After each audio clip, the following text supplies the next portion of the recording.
Hey, Kevin here, top 100 financial advisor, two-time author, one-time bestseller, and we are here to talk about the stock market. I want to answer a few quick questions for 2021. So number one, is now the right time to invest? It's a question we get all the time. I actually got an email the other day that said, look, I've been saving my money. I really want to invest for my kids, but like, is now the right time? My answer is always the same. Yes. Yes, it is the right time to invest. Now is always the right time to invest. However, it depends on what you invest in. Was Bitcoin something you should have invested in what, the end of 2018, 2017, whenever that was, when it just fell off the cliff? Probably not. Does it make more sense now? Probably yes.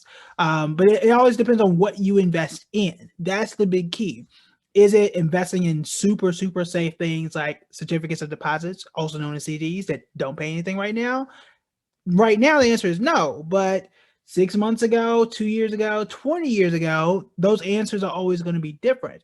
So, using that, we want to discuss our Q4 watch list. If you go back to October, you'll see what we talked about, why we changed the list, and what stocks were in it. I've been doing this all year long. If you go to the Instagram page, you'll see Q1, 2, 3, 4, and then here in a few days, if I don't forget, you'll see Q1 2021 and what stocks I think will do well, which we will discuss here. So right now, I want to break down what stocks we have for Q4, what we think about it. And for those that don't know, Q4 was October 1st, really until December 31st, but we're just going to do this now. Because I don't think the numbers are going to change all that much. So what did we think 3 months ago, and how does that affect the investments we're going to carry over into 2021? Also, remember, my philosophy, and it's not, you don't have to take the philosophy, it's totally up to you, is to evaluate either every 6 months or every 12 months. And the reason why that is because you want to allow those investments to actually grow. If you do something and in 90 days you come back and there are no results, relax. Like, it hadn't been that long, especially when you count the holidays and you throw the election. You might not have gotten the most accurate picture of how well that company is. It could have just been a reflection of the election only, the stimulus only, or just a bad October. All right. So let's go ahead and look at what we had for Q4 and then talk about what I'm looking at for 2021. All right. So let me go ahead and share screens. And here we go. All right, so Q4, you go back to October 1 or right around then, watch the video on how we came up with this list and what things we're thinking at that point in time. It's always important to reevaluate because things change. What I was looking at in October and what was going on in October, I can't tell the future. It's only what we have at that point in time. All right, so at this point in time, or at that point in time rather, we did this around October. We had Dollar General and we had Walmart. We switched Walmart in for Kroger. It used to be Kroger here. We took it out because we said, look, we've got the holidays coming up, which are right now. And I think that a Walmart is going to benefit a bit better than a Kroger would. We kept Dollar General. We've been keeping Dollar General for quite a while now because of the pandemic. This is one of the two places you're going to have to shop either way. Dollar General was not something I was thinking about back in January because there was no pandemic back in January. So if you go back on the Instagram page or even here on Facebook, you'll see how it kind of changes with the times and what's going on. All right, so we got Dollar General, we got Walmart, we got Netflix. Netflix, I think, is the only stock that I have been on all year long, at least publicly talking about it all year long. Go back January 4th. That was the first time I brought it up. I said it was one of my favorite stocks. I think it's going to be a place I want to sit here in 2020. That prediction went way better than I thought it would, but it has paid off. We have Microsoft for obvious reasons. I don't need to go into huge detail there. Equinix was awful, but that's what we had. It is a technology REIT. REIT stands for Real Estate Investment Trust. If you don't know what a REIT is, go back to last week. I actually did a full video on that one as well. And then Nvidia. Nvidia actually, I think during this period was one of the best ones of the whole group here. They're a technology company. They do like semiconductors and gaming chips and all that kind of stuff. They've done really, really well, especially recently. All right, so combined, I split the money up, and this is just a watch list, stuff to keep on your radar. That's about 16, almost 17% per stock.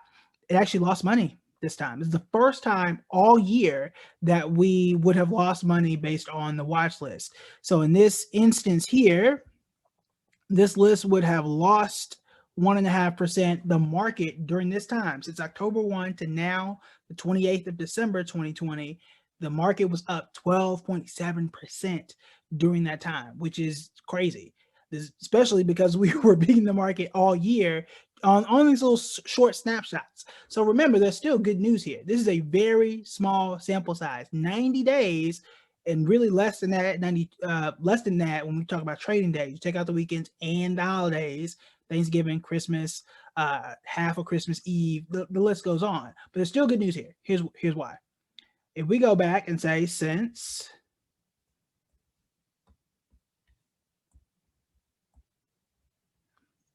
y'all know I can't do spelling or writing or whatever. I'm just gonna do this. All right, since June 1, 2020, not 2050, 2020. This exact same list was up 21% since June 1st. And versus the market,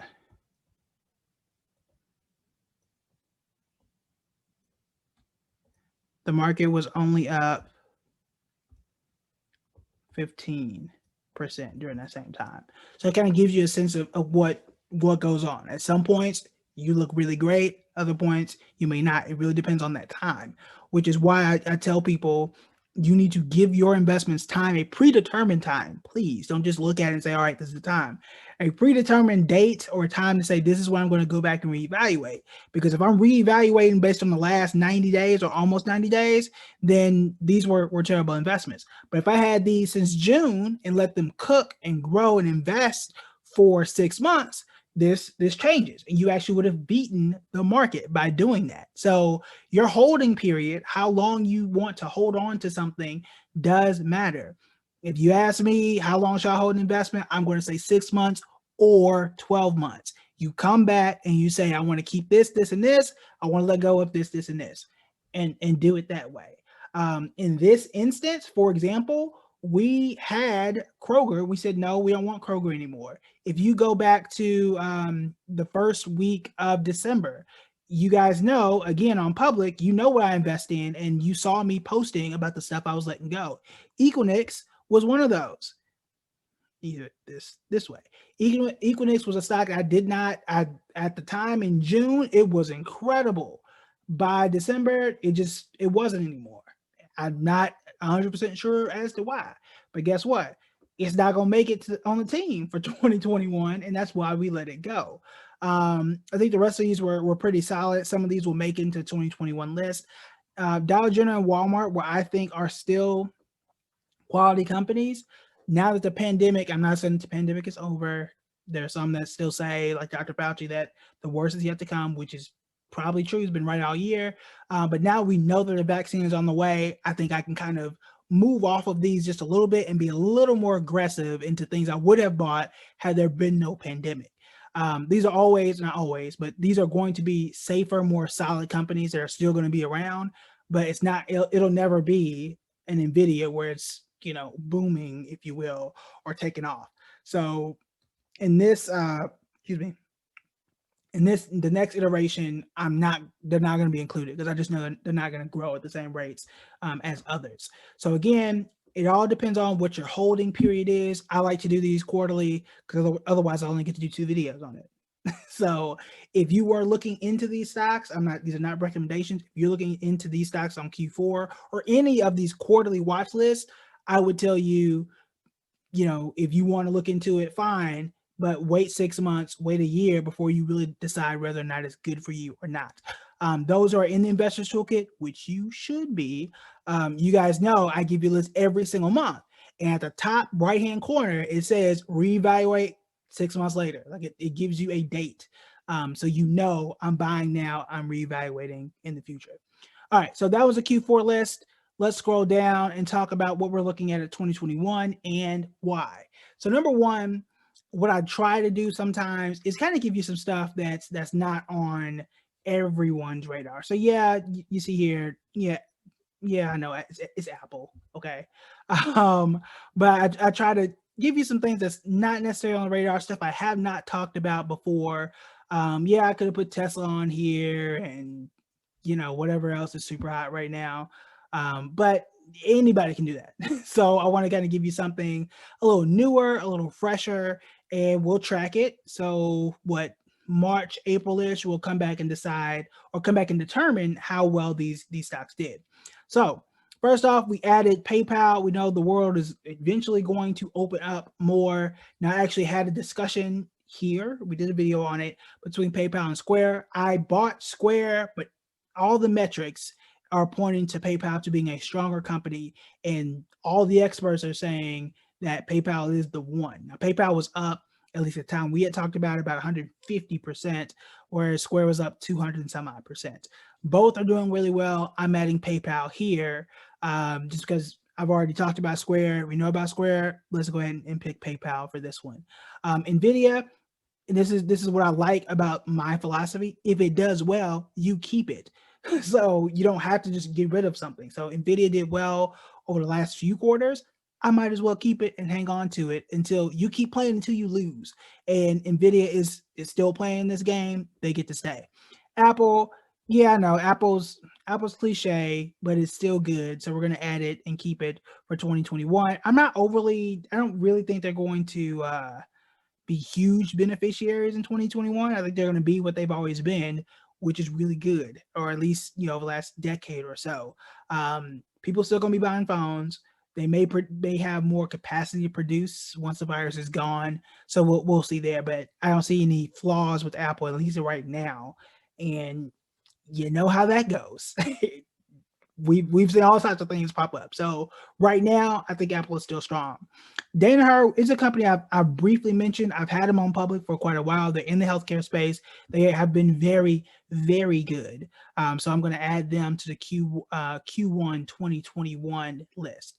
Now, Google, also known as Alphabet, that's the parent company. It's a company that I know we all know of. It's one of the largest in that FANG category of, super huge, successful tech stocks. But the reason I'm adding it, and I did a video on this as well, is because I think because of their digital advertising space, once things improve, people are really going to be pouring their money back into advertising. Sometimes marketing is the first thing to go. Say, look, I have less customers. I don't need all these marketing dollars to talk to people who don't have jobs, to talk to people who are not going outside. So guess what? They stop spending or they reduce their spending. And that affects Google. Even though Google was still positive this year, which is a testament to how strong they are as a company, I think once things are turning back on, they flip that switch, ad dollars are coming back in, and the company should do, in my view, very, very well. We will see come March or April. The downside effect to this is they do have that lawsuit out there as well as Facebook. So we'll see. I doubt anything is going to develop between now and then because these lawsuits can take forever. So we'll see. All right. And then lastly is Nike. I don't know if I did a video on Nike or not, but we know people are work from home is not necessarily going to go anywhere quickly. Some people, or some companies rather, have already said, y'all just stay until 2022. Y'all stay until until 6 months into 2021. We will reevaluate there. I think Nike, based on what we know, they're going to win either way. Either number one, you're going to be buying more athleisure stuff to be at home more and work from home, or you're going to go outside and really want to show off all the money you've been saving because you haven't been going out and eating as you normally would. Either way, Nike's going to win. You either stay home, you get comfortable clothes from Nike or even Lululemon, either one in that case, or you go now and say, look, I need to buy the freshest stuff. So when I walk out this thing, I'm going to be fresh like this haircut that I finally got. All right. So those are my picks for 2021. This is just a short watch list. My students inside the Investors Toolkit, you have the full list. And y'all know how great that list has been. What I try to do again in this particular instance is kind of pick some things that everybody's not talking about and kind of give you something a little new and fresh and see how you feel about those. And then we come back and we evaluate those. And there's an open record. You go to Instagram, you see all the way from Q1 all the way to now. I'll probably post this one on the 30th or 31st, depending on how the schedule shakes out. And let me know in the comments, what do you think about the list? Are there some that you've always been looking for? Do you think we should have kept something from the past list. Are these some companies you know or heard of? Let me know about what you think. Also, make sure you hit the share button. And lastly, we are coming towards the end of the year. You want to make sure that you're putting yourself in the best positions to succeed all year long. For you to be able to do that, you need to be inside the Investor's Toolkit. Number one, I can help you avoid some really bad investments, which we have talked about all year long. Kodak, Hertz, Carver Federal Bank, the list goes on. People lost thousands of dollars. In fact, the average investor lost $22,000 this year due to the recent recession. If you have been listening and you've been watching, you know I've been telling you guys to stay still and make sure you are balanced. Those who are balanced hit record highs, like I don't know if it was today or just this week in general, but we've hit record highs. But only those who stayed invested, and only those who stayed in the right investments. The Investor Toolkit shows you how to do that, and we talk about options too for beginners. I really simplify and break it down so if the market goes up, you make money. The market goes down, you can still make money. All right, that's it for me. I will talk to y'all tomorrow. Make sure you hit the like, subscribe, share button, comment, ask your questions, and I'll talk to you guys later.